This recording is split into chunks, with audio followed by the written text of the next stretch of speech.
Hello everyone, Brian from West Bend Dyno here. On today's Tech Talk, we're going to go over the most commonly overlooked issue when it comes to doing a swap or building your vehicle.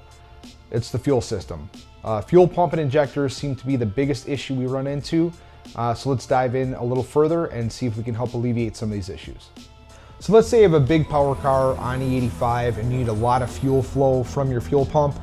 It's not always best practice to run the biggest possible pump, especially on the street.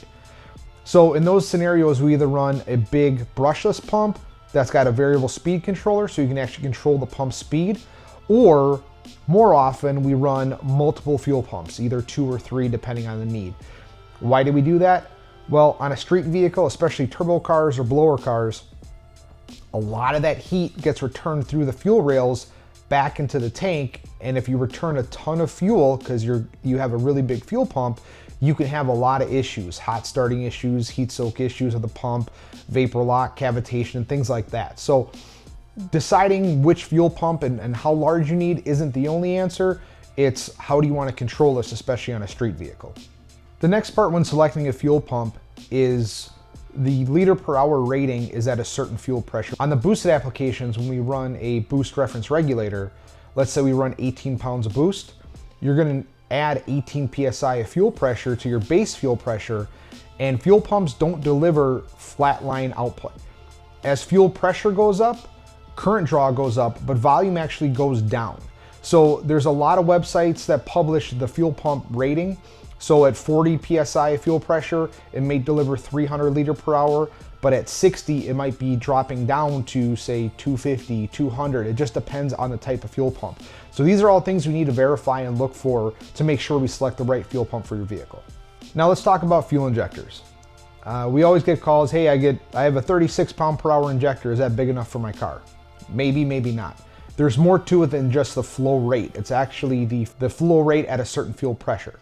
So are they 36 PSI at 3 bar, 43.5 PSI, or are they 36 pound per hour at 58 PSI or 4 bar? We need to know what your base fuel pressure is, like we talked about before, and then select injectors based on that base fuel pressure rating on the regulator so we can properly size fuel injectors. When we select fuel injectors, there's a lot to go over. Obviously the right size, height, O-ring size, connector on the end of it.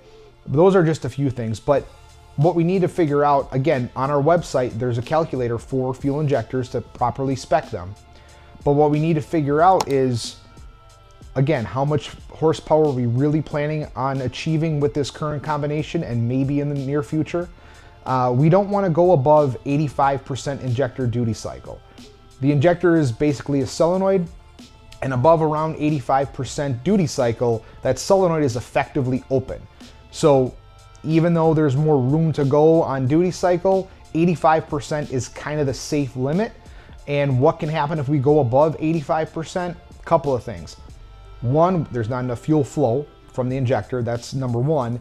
Number two is the injectors can actually go static, which is meaning that they actually stick open and never come back. And it can actually hydrolock a cylinder, then you have a bent rod. So we don't want to do that either. So picking out the proper fuel injector size is just as important as the fuel pump size. And when it comes to the fuel injectors, data is king. When we tune vehicles, we use the injector data to put into our computer to tell the computer what the fuel flow is.